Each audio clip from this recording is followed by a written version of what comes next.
की बड़ी खबर के साथ, जहां उदयपुर से बड़ी खबर मिल रही है।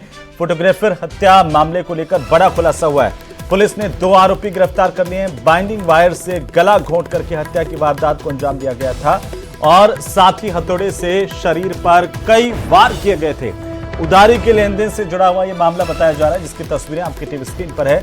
आरोपियों की तलाश में पुलिस को काफी मशक्कत करनी पड़ी।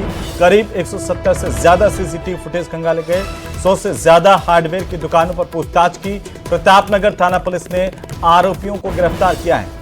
मृतक शंकरलाल दोनों आरोपियों से 5-5 लाख रुपए मांगता था। आरोपियों को शंकरलाल को ब्याज भी देना पड़ता था और इसी के चलते पुलिस के मुताबिक शंकरलाल की हत्या का प्लान बनाया और हत्या की वारदात को अंजाम दिया। इसी खबर पर ज्यादा जानकारी के साथ सहयोगी कपिल शेमाली फोन लाइन पर है। कपिल, कैसे ये पूरा खुलासा हुआ इस हत्याकांड को लेकर?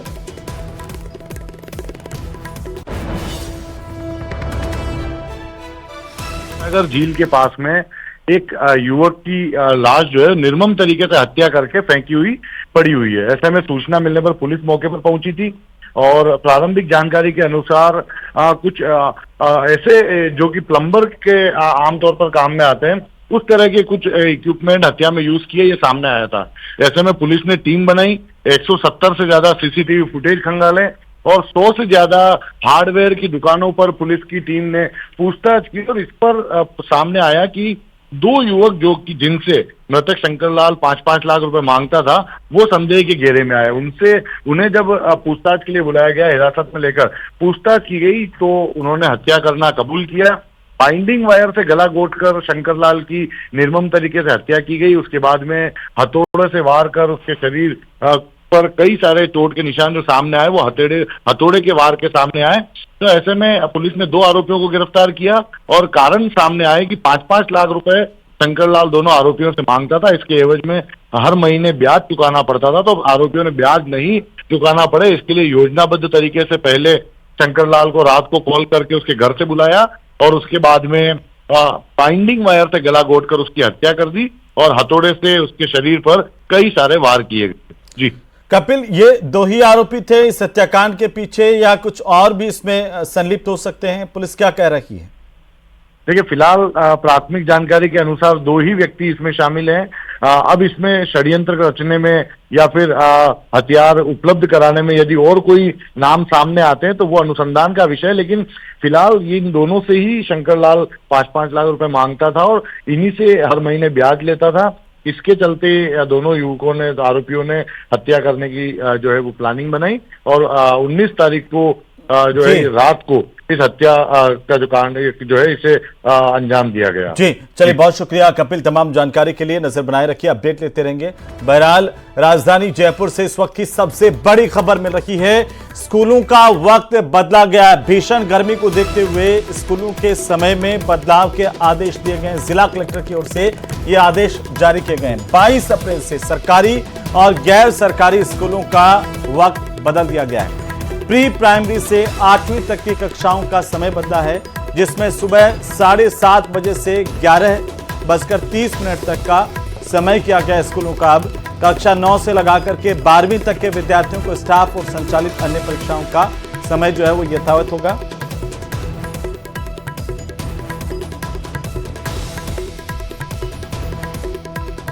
और चलिए अब बात करेंगे देश प्रदेश में मुर्शिदाबाद की, जहां पर मुर्शिदाबाद हिंसा को लेकर के सुप्रीम कोर्ट में दाखिल याचिकाओं को सुनने से सुप्रीम कोर्ट ने इनकार कर दिया है। सुप्रीम कोर्ट ने पिटीशन में लिखी गई कई बातों को लेकर ऐतराज प्रकट किया। इसके बाद याचिकाकर्ताओं ने भी इसे वापस ले लिया है। ये खास रिपोर्ट देखिए।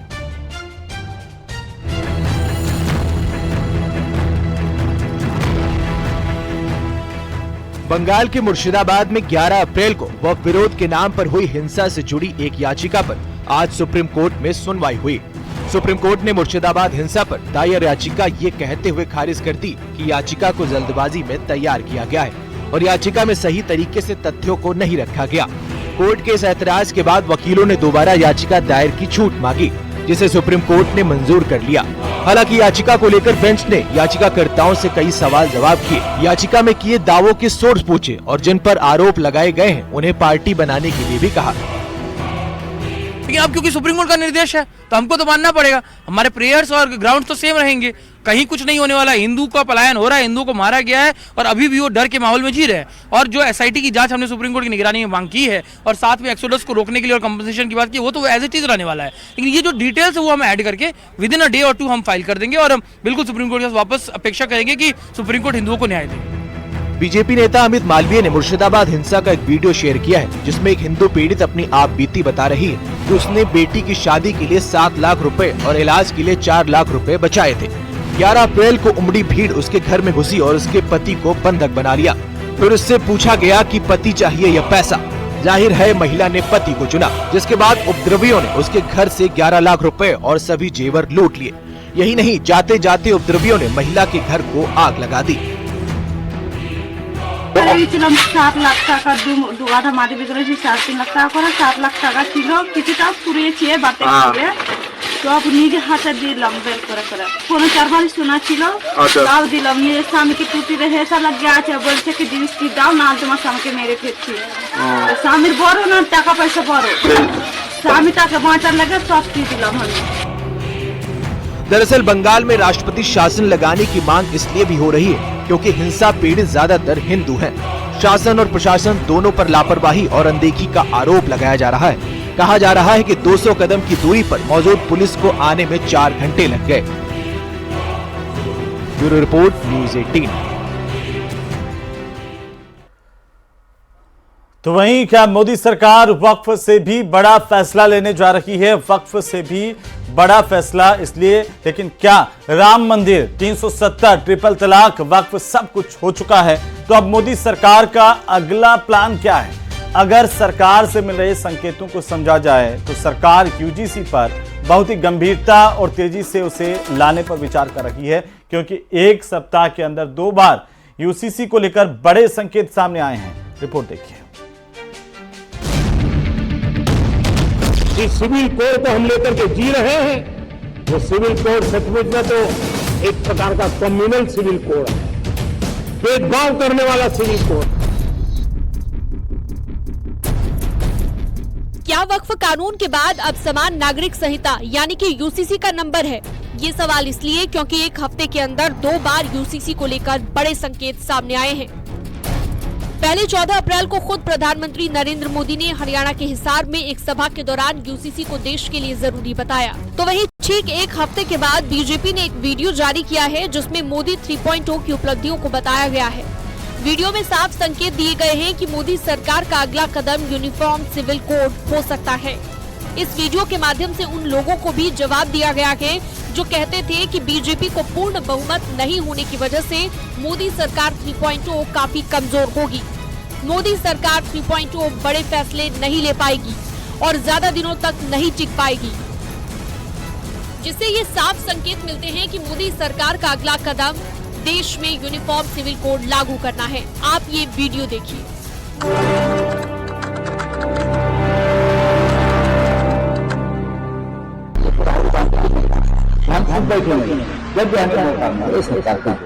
मोदी जी को मैंडेट माइनॉरिटी गवर्नमेंट, ये गवर्नमेंट कभी भी गिर सकती है। My mother raised me as the kindest and the sweetest person you'll ever met. But if you mess with me, then I will show you.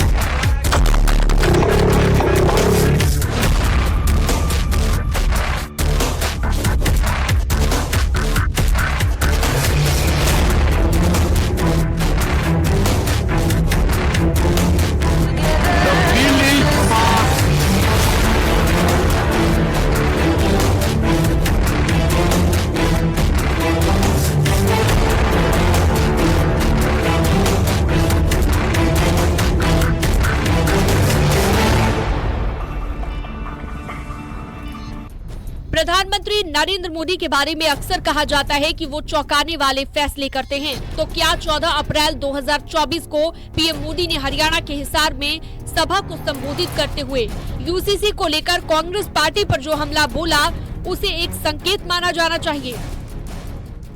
संविधान की भावना है कि सबके लिए एक जैसी नागरिक संहिता हो,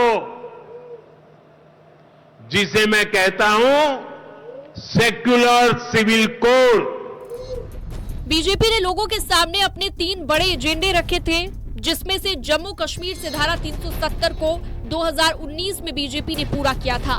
दूसरा, अयोध्या में राम मंदिर का निर्माण, जिसे 2024 में बीजेपी ने पूरा किया। और अब बारी है तीसरे एजेंडे की, समान नागरिक संहिता यूसीसी, जिसकी तैयारी अब शुरू हो चुकी है। Bureau report, news 18। तो चलिए अब बात करेंगे राहुल गांधी की, जिन्होंने विदेशी धरती पर अपने ही देश की संवैधानिक संस्था यानी कि चुनाव आयोग को कॉम्प्रोमाइज्ड बताया है। लेकिन हमारे पास जो जानकारी है वो ये कहती है कि चुनाव आयोग नहीं बल्कि राहुल गांधी की जानकारी कॉम्प्रोमाइज्ड है। कैसे, रिपोर्ट देखिए।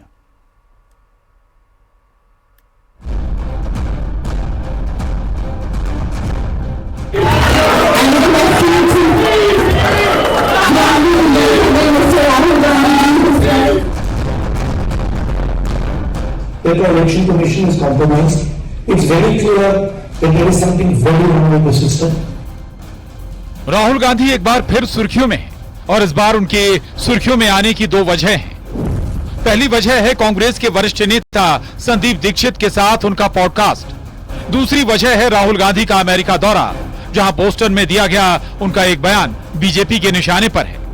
सबसे पहले समझते हैं उस पॉडकास्ट की कहानी जिसकी वजह से बीजेपी राहुल गांधी पर हमलावर है। दरअसल संदीप दीक्षित के साथ जब राहुल गांधी बातचीत कर रहे थे तब राहुल गांधी कह रहे थे कि महात्मा गांधी को इंग्लैंड में ट्रेन से बाहर फेंका गया था।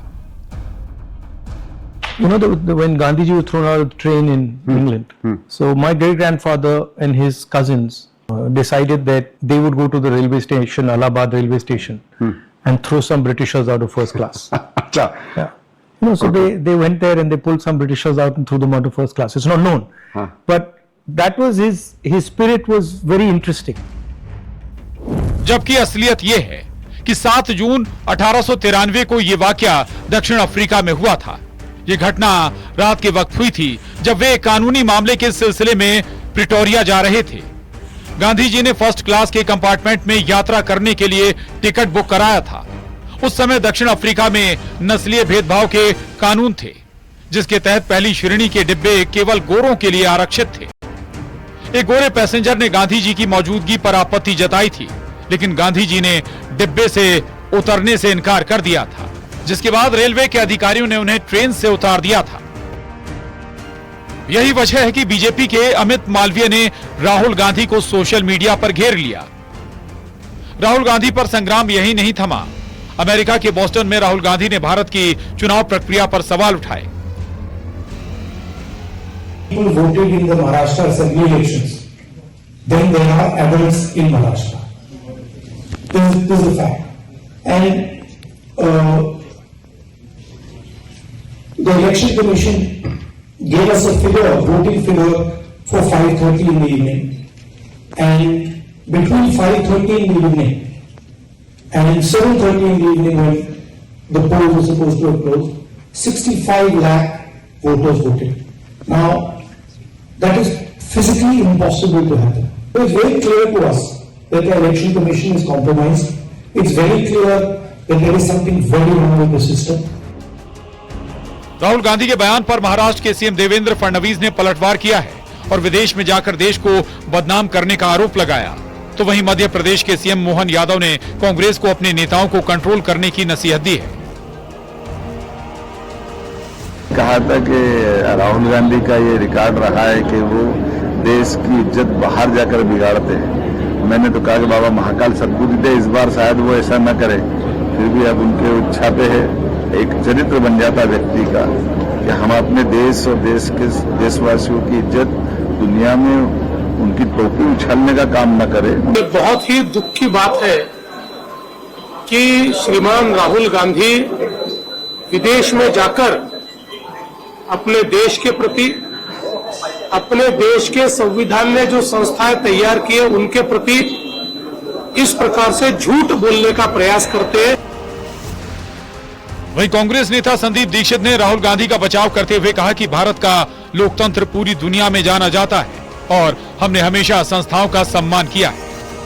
क्या संदर्भ में कही जो लेक्चर दिया होगा। बात यह है कि भारत का लोकतंत्र दुनिया में प्रसिद्ध है और बाहर से हर व्यक्ति ये इस चीज से उसमें रहता है कि इतना बड़ा एक देश, इतना एक समय में हमारे यहाँ पढ़ाई लिखाई भी इतनी थी, फिर भी हमारी जमहूरियत बहुत स्ट्रांग रही है।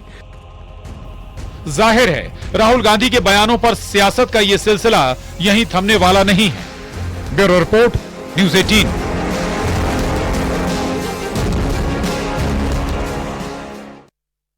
आज देश के दो नेताओं के बयानों पर महाभारत छिड़ी हुई है। एक बयान है कांग्रेस सांसद और नेता प्रतिपक्ष राहुल गांधी का, जो उन्होंने विदेशी धरती पर दिया, और दूसरा बयान बीजेपी के सांसद निशिकांत दुबे का है, जिन्होंने सर्वोच्च अदालत के खिलाफ बयान देते हुए कहा कि सुप्रीम कोर्ट अपनी सीमाएं लांघ रहा है और इसके बाद कांग्रेस बीजेपी पर हमलावर है। लेकिन सवाल यह कि अगर कांग्रेस निशिकांत के खिलाफ आक्रोश दिखा रही है तो राहुल गांधी पर खामोश क्यों है? रिपोर्ट देखिए।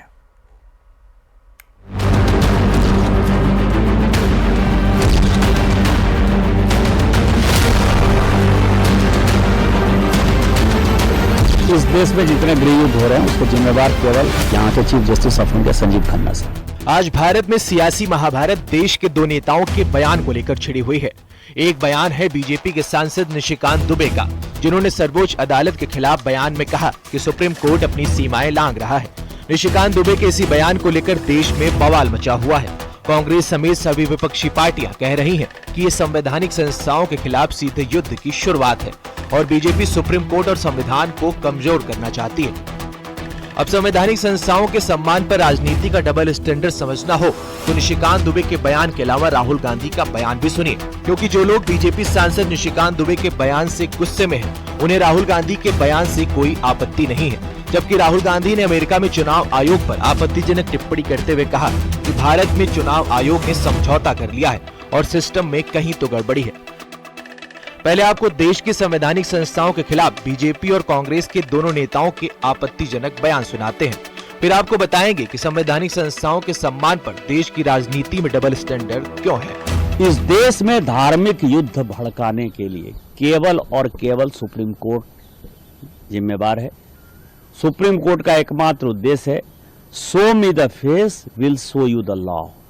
सुप्रीम कोर्ट अपनी सीमा से बाहर जा रहा है। सुप्रीम कोर्ट की सीमा यह है कि भारत का संविधान जिस कानून को बनाया उस कानून की उसको व्याख्या करनी है, और यदि वो व्याख्या नहीं कर सकती है और सब कुछ के लिए सुप्रीम कोर्ट जाना है तो इस संसद का कोई मतलब नहीं है, विधानसभा का कोई मतलब नहीं है, उसको बंद कर देना चाहिए। voted in the Maharashtra Assembly elections, then there are adults in Maharashtra. This is a fact.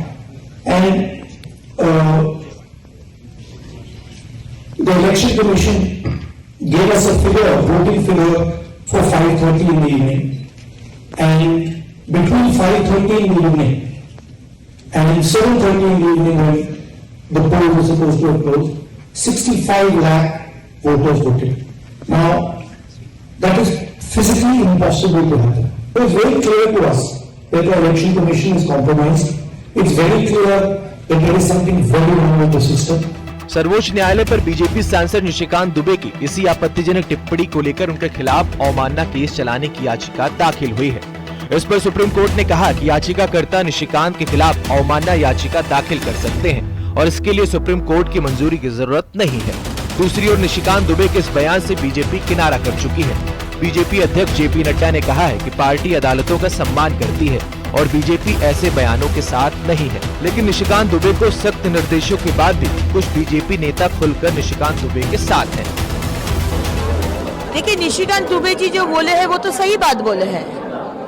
आज हमारे महामहिम राष्ट्रपति जी CJI chief justice of India का अपॉइंटमेंट करते हैं, तो चीफ जस्टिस ऑफ इंडिया कैसे महामहिम राष्ट्रपति जी का जो निर्देश है वो अवमानना कर सकते हैं?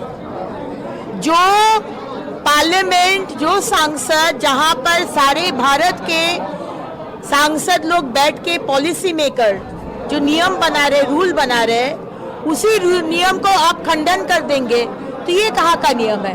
तो फिर पार्लियामेंट को बंद कर दीजिए।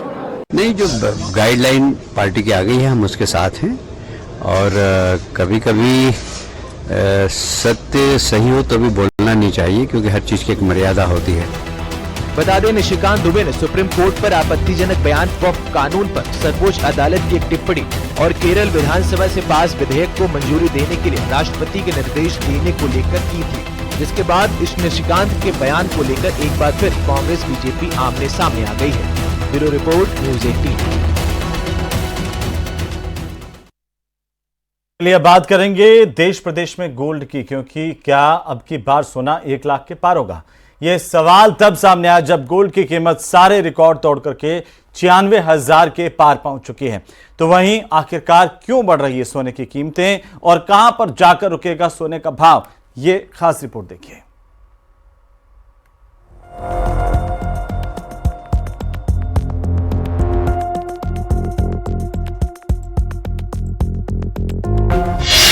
गोल्ड ने तोड़े सारे रिकॉर्ड,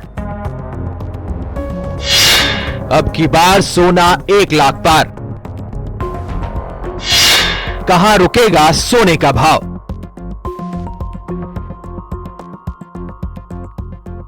देश में इन दिनों शादियों का सीजन है और इस सीजन में लोग सोने की सबसे ज्यादा खरीदारी कर रहे हैं, लेकिन जब सोने के भाव सामने आए तो हर कोई हैरान रह गया। ये सोना जितना लोगों की शोभा बढ़ाता है, दिन पर दिन उसके भाव आसमान छूते जा रहे हैं और आज सोने के भाव 96,670 रुपए पहुंच गया है। साल 2024 के दिसंबर महीने की बात करें तो सोने की कीमत 76,162 रुपए थी और कुछ महीने बाद ही ये कीमत करीब 1 लाख रुपए पहुंच गई है। मतलब कि अप्रैल महीने तक सोना 20,508 रुपए तक महंगा हो चुका है। ये खुद भी बड़ा हुआ था, हमने 9,000 रुपए से भी खरीदा 2007 में, उसके बाद बढ़ता जा रहा था, जरूरत है तो खरीदना पड़ता है। अंतर तो बहुत हो गया है। पहले क्या साल में 1-2 बार परचेसिंग कर लिया करते थे इन्वेस्ट के हिसाब से, अब साल में 1 आध बार ही कर पा रहे हैं। बहुत ज्यादा, इनफैक्ट मैंने 5,000 से लेना शुरू किया था तो 90 के समथिंग हो गया है, तो बहुत ज्यादा सोचना पड़ रहा है। बजट पर बहुत गहरा असर है और जिस व्यक्ति को 100 ग्राम खरीदना चाहिए वो 50 ग्राम या 60 ग्राम पे ही उसको विराम दे रहा है और गोल्ड रेट घटना चाहिए। और अब आपको बताते हैं, अगर आप सोने की खरीदारी करने जाते हैं तो आपको किस कैरेट पर आपको कितने रुपए चुकाने होंगे। अगर आप 24 कैरेट का सोना खरीदते हैं तो इसके लिए आपको 96,670 रुपए चुकाने होंगे। इसी तरह अगर आप 22 कैरेट सोने की खरीद करते हैं तो आपको इसके लिए 88,550 रुपए चुकाने होंगे और अगर आप 18 कैरेट का सोना खरीदते हैं तो आपको 72,503। तो वहीं अमेरिकी उपराष्ट्रपति जेडी वेंस अपने पहले आधिकारिक भारत दौरे पर दिल्ली पहुंचे हैं। अमेरिका और चीन के बीच जारी ट्रेड वॉर के बीच जेडी वेंस का यह भारत दौरा काफी महत्वपूर्ण माना जा रहा है और इसी बीच अमेरिकी उपराष्ट्रपति जेडी वेंस ने अपने परिवार के साथ प्रधानमंत्री नरेंद्र मोदी से मुलाकात की। दोनों नेताओं के बीच व्यापार समझौते और सुरक्षा समेत कई मुद्दों पर बात होगी। वहीं अमेरिकी उपराष्ट्रपति जेडी वेंस के साथ उनकी भारतीय मूल की पत्नी उषा चिलुकुरी और उनके 3 बच्चे इवान, विवेक, मीराबेल और वरिष्ठ अमेरिकी सरकारी अधिकारियों का एक प्रतिनिधि मंडल भी भारत आया है। जेडी वेंस ने अपनी पत्नी और 3 बच्चों के साथ दिल्ली स्थित अक्षरधाम मंदिर में भी दर्शन किए हैं।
चलिए इसी के साथ ही देश प्रदेश में आज के लिए फिलहाल इतना ही। आप देखते रहिए न्यूज़ 18 राजस्थान।